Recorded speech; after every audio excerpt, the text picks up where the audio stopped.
ಬಲರಾಮನ ದೇವಸ್ಥಾನ, ಬುದ್ಧರಾಜ್ ಟೆಂಪಲ್ ಅಂತ. ತುಂಬ ಕಷ್ಟ ಇದೆ ಆ್ಯಕ್ಚುಲಿ ಇದು ಟ್ರೆಕ್ಕಿಂಗು. ಬರೀ ಈ ಕ್ರಾಕ್ಸ್ ಚಪ್ಪಲ್ ಮೆಟ್ಕೊಂಡು ಕೈ ಗ್ಲೌಸ್ ಇಲ್ಲದೆ ಏನಿಲ್ಲದೆ ಆಗೋ ತನಕ ಕಾಯಬೇಕು. ಯಾವ ಕಷ್ಟನೂ ಕಷ್ಟು ಹೊಸ ಹೊಸ ಲ್ಯಾಂಡ್ ಸ್ಲೈಡ್ ಆಗಿದೆ. ನಿನ್ನೆ ಆಲ್ಮೋಸ್ಟ್ ನಾನು ತುದಿಗೆ ಹೋಗಿ ತಪ್ಪಿಸ್ಕೊಂಡು ಕಾಲು ಒಳಗಡೆ ಹೋಗಿ ಸಿಗಾಕೊಂಡು ಏನೇನೋ ಆಗಿತ್ತು. ನಮಸ್ಕಾರ, ನಾನು ಎಲ್ರಿಗೂ ನಮಸ್ಕಾರ. ನಾನು ನಿಮ್ಮ ಪ್ರೀತಿಯ ಹೊಯ್ಸಳ ಮಾತಾಡ್ತಾ ಇದ್ದೀನಿ. ಸೊ ಈ ವಿಡಿಯೋ ಮಾಡ್ತಿರೋ ಕಾರಣ ಏನಪ್ಪ ಅಂದರೆ, ನಾನು ಈಗ ನನ್ನ ರೂಮ್ ಹತ್ರ ಇದ್ದೀನಿ. ಸೊ ಈಗಷ್ಟೇ ಇಲ್ಲಿ ಮಳೆ ಆಗಿದೆ. ಜಾನ್ವರಿ ಟೈಮಲ್ಲಿ ಇಲ್ಲಿ ಮಳೆ ಆದರೆ ಖಂಡಿತ ಭದ್ರಾಜಲ್ಲಿ ಸ್ನೋಫಾಲ್ ಆಗೇ ಆಗುತ್ತೆ. ಜನವರಿ ಟೈಮಲ್ಲಿ ಮಳೆ ಆದಾಗ ಸ್ನೋಫಾಲ್ ಇದೆಲ್ಲ ಆಗುತ್ತೆ. ಅಲ್ಲಿ ಆಗ್ತಾ ಇದೆ ಆಲ್ರೆಡಿ. ಸೊ ಈ ಕಡೆ ಮಸೂರಿ ಇದೆ, ಮಸೂರಿಗೂ ಕೂಡ ಆಗಿದೆ. ಅಲ್ಲೋದ್ರೆ ಇನ್ನೂ ಚೆನ್ನಾಗಿ ಕಾಣುತ್ತೆ. ಅಂದರೆ ಹಿಡಿಯುತ್ತೆ 8 hours ಅಲ್ಲಿಗೋಗಿ ರೀಚ್ ಆಗೋಕ್ಕೆ. ಅಂದರೆ ಇವಾಗ ಎಷ್ಟು ಗಂಟೆ ಅಂದರೆ 4:15. ಇನ್ನು 8 hours ಅಂದರೆ 12 ಗಂಟೆ ಮಧ್ಯರಾತ್ರಿ ರೀಚ್ ಆಗ್ತೀನಿ ನಾನು ಟಾಪಿಗೆ. ಸೊ ಅಲ್ಲೋಗಿ ತೋರಿಸ್ತೀನಿ ನಿಮಗೆ. ತೋರಿಸ್ತೀನಿ. ಈಗ ಆಲ್ರೆಡಿ ನಾನು ಹೊರಟಿದ್ದೆ. ನನ್ನ ಶಾರ್ಟ್ಕಟ್ ರೂಟಲ್ಲಿ ಮೇಲ್ಗಡೆಯಿಂದ ಅಲ್ಲಿ ನನ್ನ ಜೂನಿಯರ್ಸ್ ನೋಡಿದ್ರು. ನಾನೇನು ಹಾಕಿಲ್ವಲ್ಲ, ನಾನು ಆಲ್ರೆಡಿ ಹಿಂಗೆ ಇರ್ತೀನಿ. ಅಲ್ಲಿ ಸ್ನೋ ಇದ್ದರೂ ಏನಿದ್ರು ಟೀ ಶರ್ಟಲ್ಲೇ ಹಾಗೆ ಇರ್ತೀನಿ. ಬಟ್ ಅವರು ಕೇಳಲಿಲ್ಲ. ವಾಟರ್ ಪ್ರೂಫ್ ಜಾಕೆಟ್ ಇದೆ ಬನ್ನಿ. ಟೈಮ್ 4:30 4:30.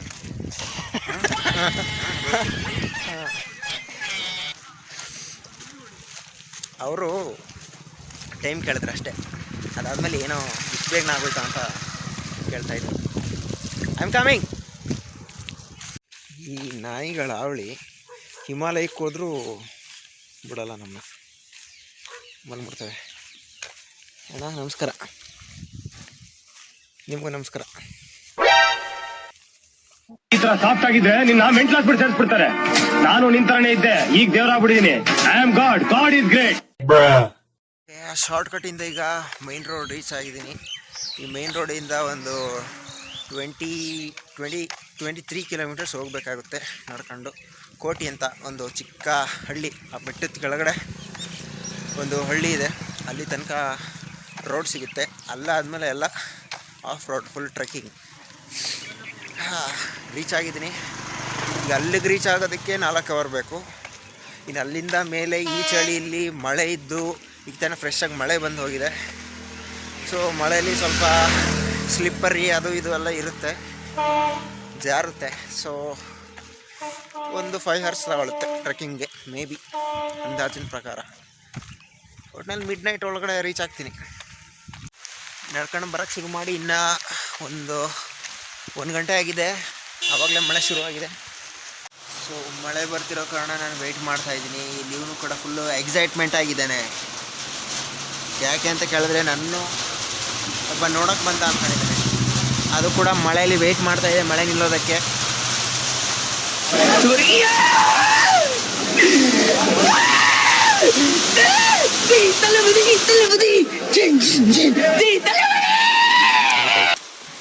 ಮಳೆ ಈಗಷ್ಟೇ ನಿಂತಿದೆ. ಸೊ ಬೇಗ ಹೊರಟ್ರೆ ಒಳ್ಳೆಯದು. ಮತ್ತೆ ಮಳೆ ಶುರುವಾದರೆ ಅಲ್ಲಿ ಕಾಡು ಮಧ್ಯೆ ನಿಲ್ಲಕ್ಕಾಗಲ್ಲ. ಸೊ ಬೇಗ ಹೊರಟಿ ರೀಚ್ ಆಗಿಬಿಟ್ರೆ ಅಲ್ಲೇನು ಕಾಡೇ ಇರೋದು, ಬೆಟ್ಟದ ಮೇಲೆ ನಿಲ್ಲೋದು ನಾನು.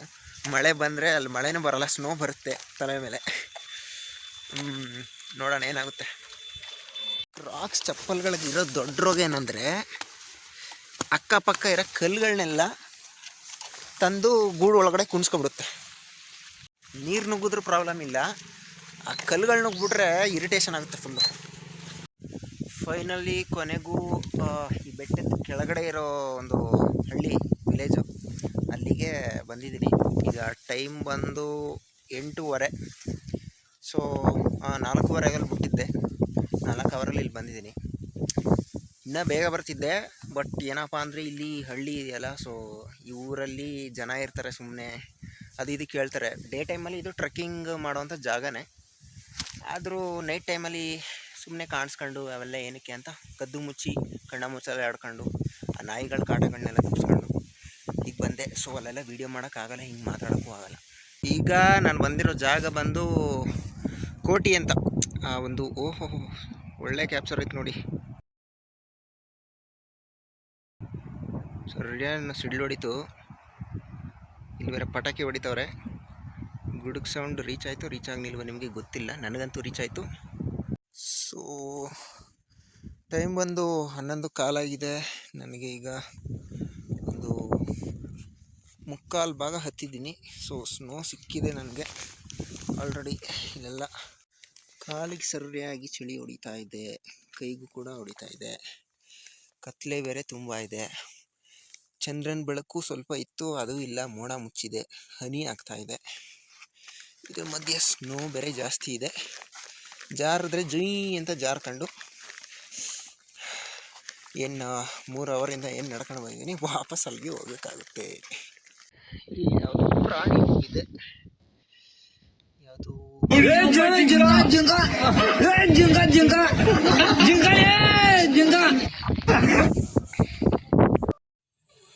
ಈಗ ಇಲ್ಲೇನು ವಿಡಿಯೋ ನೋಡ್ತಾ ಇದ್ದೀರಾ ನೀವು, ಇದರಲ್ಲಿ ಆಡಿಯೋ ರೆಕಾರ್ಡ್ ಆಗಿಲ್ಲ. ಯಾಕೆ ಅಂದರೆ ನೈಟ್ ಬರುವಾಗ ಮಳೆಯಲ್ಲಿ ನೆಂದು ಅದು ಫೋನ್ ಒಳಗಡೆ ನೀರು ನುಗ್ಗಿ ಎಲ್ಲ ಹಾಳಾಗಿದೆ. ಸೊ ನಾನು ಇಲ್ಲಿ ದೇವಸ್ಥಾನದ ಹತ್ರ ರೀಚ್ ಆದೆ, 1:30 ಮಿಡ್ ನೈಟ್ಗೆ ರೀಚ್ ಆದೆ. ಫುಲ್ಲು ಸ್ನೋ ಇತ್ತು, ಸಿಕ್ಕಾಪಟ್ಟೆ ಚಳಿ ಸಹ ಇತ್ತು. ಬಂದು ರೀಚ್ ಆಗಿ ಅಲ್ಲೇ ಸ್ನೋ ಮಧ್ಯೆನೇ ಇದ್ದು ಸ್ವಲ್ಪ ಓಡಾಡ್ಕೊಂಡು, ನಿದ್ರೆ ಅಂತೂ ಮಾಡಲೇ ಇಲ್ಲ. ಬರಿಗಾಲಲ್ಲೆಲ್ಲ ಹಂಗೆ ಓಡಾಡ್ಕೊಂಡು ನಾನು ನನ್ನದೇ ಆದ ಒಂದು ಓನ್ ಸ್ಪೇಸನ್ನು ಎಂಜಾಯ್ ಮಾಡ್ತಾಯಿದ್ದೆ.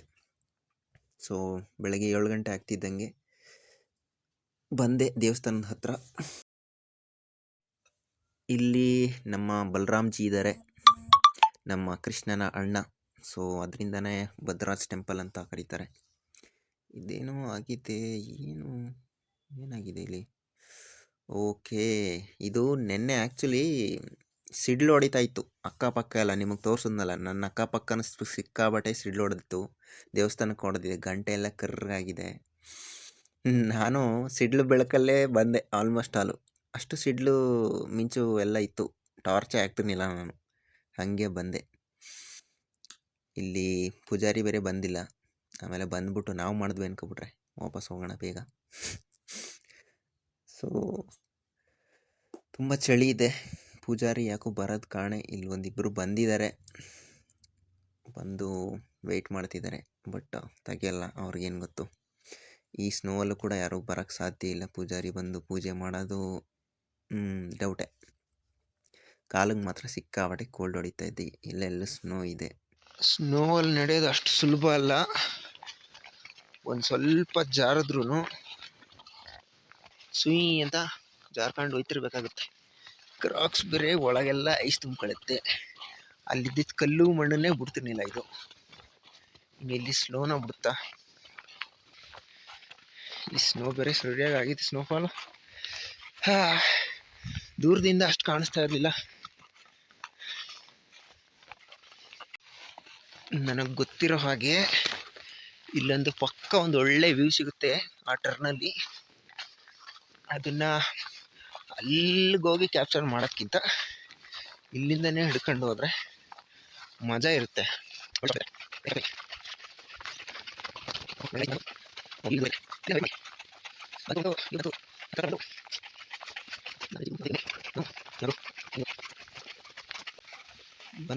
ಬಂತು ಅಯ್ಯೋ ಬಂತು, ಬಂದೇ ಬಿಡ್ತು ವ್ಯೂ. ವ್ಯೂ ಮಸ್ತಲ್ಲ. ಇದಕ್ಕೆ ಹೇಳೋದು ಸ್ನೋಫಾಲ್ ಅಂತ. ಅವೇನು ಸ್ನೋ ಅಂತ, ಸ್ನೋಫಾಲ್ ಆಗೋಗಿದೆ. ಸೊ ಇವಾಗ ಇದು ಒಂದು ಸಣ್ಣ ಟ್ರಯಲ್ ಅಷ್ಟೇ ವ್ಯೂಗೆ. ಮೇಲ್ಗಡೆ ನಾನು ಅಸಲಿ ವ್ಯೂ ತೋರಿಸ್ತೀನಿ, ಅಲ್ಲಿ ಇನ್ನೂ ನೀವು ಶಾಕ್ ಆಗ್ತೀರಾ. ಇಲ್ಲಿಂದ ಹತ್ಕೊಂಡು ಬಂದೆ. ಸೊ ಇನ್ನು ಮುಂದೆ ನಾನು ಅಲ್ಲಿ ಟಾಪ್ ಹೋಗಬೇಕು. ಅಲ್ಲಿ 360 ಡಿಗ್ರಿ ವ್ಯೂ ಸಿಗುತ್ತೆ. ಅದು ನನ್ನ ರೆಗ್ಯುಲರ್ ಪ್ಲೇಸ್, ನನ್ನ ನಾರ್ಮಲ್ ಜಾಗ. ನಾನು ಯಾವಾಗಲೇ ಬಂದರೂ ಅಲ್ಲೋಗಿ ಕೂತು ಬಿಡ್ತೀನಿ, ಅಲ್ಲೋಗಿ ಮಲ್ಕೊಂತೀನಿ, ಅಲ್ಲಿ ಬಿದ್ದು ಒದ್ದಾಡ್ತಿರ್ತೀನಿ. ಒಂಥರ ನಂದೇ ಜಾಗ. ನೋಡಿ, ಅದೇ ದೇವಸ್ಥಾನಕ್ಕೆ ನಾವಿವಾಗ ಹೋಗಿದ್ದು ಬಂದಿದ್ದು, ಬಲರಾಮನ ದೇವಸ್ಥಾನ, ಬುದ್ಧರಾಜ್ ಟೆಂಪಲ್ ಅಂತ. ಸೊ ಇಲ್ಲಿ ವ್ಯೂ ತುಂಬ ಚೆನ್ನಾಗಿದೆ, 360 ಡಿಗ್ರಿ ವ್ಯೂ ಇದೆ. ಇಲ್ಲಿ ಸನ್ರೈಸು ಕಾಣುತ್ತೆ, ಸನ್ಸೆಟ್ಟು ಕಾಣುತ್ತೆ. ಸದ್ಯಕ್ಕೆ ಇಲ್ಲಿ ಮೋಡ ಮುಚ್ಚೋದ್ರಿಂದ ಸನ್ನೂ ಇಲ್ಲ, ಸನ್ರೈಸು ಇಲ್ಲ. ನಾನು ಹೇಳೋದೊಂದೇ, ತುಂಬ ಕಷ್ಟ ಇದೆ ಆ್ಯಕ್ಚುಲಿ ಇದು ಟ್ರೆಕ್ಕಿಂಗು. ಬರೀ ಟ್ರೆಕ್ಕಿಂಗ್ ಕಷ್ಟ. ನಾನು ಇರೋ ಜಾಗದಿಂದ ಬಂದಿದ್ದೀನಿ, ಅದು ಇನ್ನೂ ಕಷ್ಟ ಇರುತ್ತೆ. ಬಟ್ ಇಷ್ಟು ಸಲ ನಾನು ಹತ್ತಿ, ಅದು ಈ ಚಳಿಲಿ ಫುಲ್ಲು ಬರೀ ಈ ಕ್ರಾಕ್ಸ್ ಚಪ್ಪಲ್ ಮೆಟ್ಕೊಂಡು, ಕೈ ಗ್ಲೌಸ್ ಇಲ್ಲದೆ ಏನಿಲ್ಲದೆ, ಜಾಕೆಟು ಅದು ನಮ್ಮ ಹುಡುಗ ಕೊಟ್ಟಕ್ಕೆ ಅದು ಯೂಸ್ ಆಗಿದೆ. ಯೂಸ್ ಆಗದೆ ಅಂತ ಅಂತಲ್ಲ, ಯೂಸ್ ಆಗಿದೆ. ಸ್ವಲ್ಪ ಪ್ರೊಟೆಕ್ಟ್ ಮಾಡಿದೆ ಅದು ಕೂಡ ನನ್ನ. That's it. Have fun, enjoy the life. ಇವಾಗ ನಾನು ಸ್ಕಿಡ್ ಮಾಡ್ಕೊಂಡು ಹೋಗ್ತೀನಿ, ಬಿದ್ದರೆ ಬೀಳ್ತೀನಿ. ಓಕೆ, ಹಾಗೆ ಕಾಲಲ್ಲೇ ಸುಮ್ಮನೆ ಅಂತ ಹೋಗ್ತೀನಿ. ಬರುವಾಗ ತುಂಬ ಕಾಟ ಕೊಡ್ತು ಸ್ನೋ, ಬಟ್ ಇವಾಗ ಅಡಾಪ್ಟ್ ಆಗೋಗಿದೆ ಅಷ್ಟೇ. ಅಡಾಪ್ಟ್ ಆಗೋ ತನಕ ಕಾಯಬೇಕು. ಯಾವ ಕಷ್ಟನೂ ಅಯ್ಯಯ್ಯೋ ಬಿದ್ದೆ, ಯಾವ ಕಷ್ಟನೂ ಕಷ್ಟ ಅಲ್ಲ ಅಂಟಿಲ್ ನೀವು ಅದರಲ್ಲಿ ಪಳಗಿ ಅದನ್ನು ನುಂಗಿ ನೀರು ಕುಡಿಯೋವರೆಗೂ. ಸೊ ಅದರಲ್ಲಿ ಪಂಟ್ರಾಗಿ ಏನು ಕೂಡ ಕಷ್ಟ ಅಲ್ವೇ ಅಲ್ಲ. ಈಗ ಮತ್ತೆ ಮಳೆ ಬರೋ ಸಾಧ್ಯತೆ ಇದೆ. ಮಳೆ ಬಂದರೆ ಇನ್ನಷ್ಟು ಲೇಟ್ ಆಗುತ್ತೆ. ಸೊ ನಾನಿವಾಗ ಹೊರಡ್ತೀನಿ, ಮುಂದೆ ಸಿಗ್ತೀನಿ ಎಲ್ಲಾದರೂ. ಸಾಕಷ್ಟು ಹೊಸ ಲ್ಯಾಂಡ್ ಸ್ಲೈಡ್ ಆಗಿದೆ. ನಿನ್ನೆ ಆಲ್ಮೋಸ್ಟ್ ಆಲು ನಾನು ತುದಿಗೆ ಹೋಗಿ ತಪ್ಪಿಸ್ಕೊಂಡು, ಕಾಲು ಒಳಗಡೆ ಹೋಗಿ ಸಿಗಾಕೊಂಡು ಏನೇನೋ ಆಗಿತ್ತು. ಇದನ್ನೆಲ್ಲ ಮನೆಯವ್ರು ನೋಡಿದ್ರೆ ಖಂಡಿತ ಮಂಗಳಾರತಿ ನೋಡ್ತಾರೆ. ಖಂಡಿತ ಅವ್ರು ಮಾಡ್ದಿರ ಮಂಗಳಾರತಿನ ಮಾಡ್ತಾರೆ. ನಾನು ಏನು ಬೇಕನ್ನ ಮಾಡ್ತಾ ಇರ್ತೀನಿ. ಪಾತಾಳ ಕೆಲವೊಂದು ದಾರಿಗಳು ಲ್ಯಾಂಡ್ ಸ್ಲೈಡ್ ಆಗಿ ಅಲ್ಲೆಲ್ಲ ಹೋಗಿದೆ. ಅದರಿಂದ ಬಳಸ್ಕೊಂಡು ಸುತ್ತಿ ಬಳಸಿ ಇದನ್ನು ಮಾಡಬೇಕಾಯ್ತು. ನೈಟು ಸಿಕ್ಕಾಬಟ್ಟೆ ಕಷ್ಟ ಆಯಿತು. ಕತ್ಲೇ ಬೇರೆ. ಚಾರ್ಜ್ ಉಳಿಸ್ಬೇಕಂತ ನಾನು ಫೋನ್ ಟಾರ್ಚ್ನೂ ಹಾಕಲಿಲ್ಲ. ನಿಧಾನಕ್ಕಂದರೆ ಫುಲ್ಲು ನಿಧಾನಕ್ಕೆ ಹೋಗ್ಬೇಕಾಗುತ್ತೆ. ಇಲ್ಲ ಅಂದರೆ ನೀವು ನಾಳಿದ್ರಲ್ಲಿ ನಂದು ಫೋಟೋ ಹಾಕೋಬೋದು ನಿಮ್ಮ ಸ್ಟೋರೇಜ್ ಸ್ಟೇಟಸ್ಗೆ.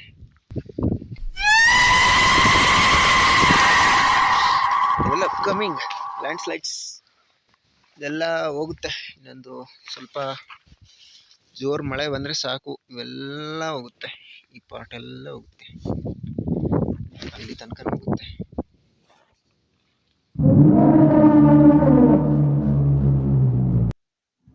ಮತ್ತು ಈ ಜಾಗ ಯಾವುದು ಅಂದರೆ, ನಿನ್ನೆ ಸಿಡ್ಲು ಕ್ಯಾಪ್ಚರ್ ಮಾಡೋದ್ನಲ್ಲ ಆ ಜಾಗ ಇದು. ಸೊ ಇಲ್ಲಿ ಸಾಕಷ್ಟು ಪೈನ್ ಮರ ಇದೆ. ಕನ್ನಡದಲ್ಲಿ ಏನಂತಾರೆ ಗೊತ್ತಿಲ್ಲ, ಮೇ ಬಿ ಕನ್ನಡದಲ್ಲೂ ಪೈನ್ ಮರನೇ. ಸೈಂಟಿಫಿಕ್ ನೇಮ್ ಬಂದು ಪೈನಸ್ ರಾಕ್ಸ್ಬುರ್ಗಾಯ್ ಅಂತ. ಇದ್ರ ಮೈನ್ ಸ್ಪೆಷಾಲಿಟಿ ಏನಪ್ಪ ಅಂದರೆ ಫೈರ್ ರೆಸಿಸ್ಟೆಂಟು. ಬೆಂಕಿ ಬಿದ್ದರೆ ಈ ಬಾರ್ಕ್ ಇದೆಯಲ್ಲ, ಈ ಬಾರ್ಕು ಎಡ್ಕೊಂಡು ಕೆಳಗೆ ಬೀಳುತ್ತೆ. ಅಂದರೆ ಆ ಬಾರ್ಕೆ ಫೈರ್ ರೆಸಿಸ್ಟೆಂಟು. ಸೊ ಬೆಂಕಿ ಅಷ್ಟು ಸುಲಭವಾಗಿ ಹತ್ತಲ್ಲ. ಬೀಯಿಂಗ್ ಎ ಫಾರೆಸ್ಟ್ ಸ್ಟೂಡೆಂಟ್ ಇದೆಲ್ಲ ಗೊತ್ತೇ ಇರಬೇಕು. ಇದರಲ್ಲೂ ಕೂಡ ತುಂಬ ಗಾಳಿ ಸೌಂಡ್ ಇರೋದ್ರಿಂದ ನಿಮ್ಗೆ ಏನು ಕೇಳಿಸ್ತಾ ಇಲ್ಲ. ಸೊ ಕೆಳಗಡೆ ಇಳಿದ ಮೇಲೆ ಅಲ್ಲೊಬ್ಬರಣ್ಣ ಬಂದು ನಾನು ಹೋಗೋಷ್ಟು ದೂರ ಸ್ವಲ್ಪ ದೂರ ಡ್ರಾಪ್ ಮಾಡ್ತೀನಿ ಅಂತ ಹೇಳಿದ್ರು. ಸೊ ಈಗ ರೂಮ್ ಕಡೆ ಹೊಟ್ಟಿದ್ದೀನಿ. ಸೊ ನಿಮಗೆ ನನ್ನ ವೀಡಿಯೋ ಇಷ್ಟ ಆಗಿದ್ದರೆ ಲೈಕ್ ಮಾಡಿ, ಕಮೆಂಟ್ ಮಾಡಿ ಮತ್ತು ಶೇರ್ ಮಾಡಿ. ಫಸ್ಟ್ಲಿ ಸಬ್ಸ್ಕ್ರೈಬ್ ಮಾಡಿ, ಆಮೇಲೆ ಇವನ್ನೆಲ್ಲ ಮಾಡಿ. Okay, thank you. Bye bye. See you guys.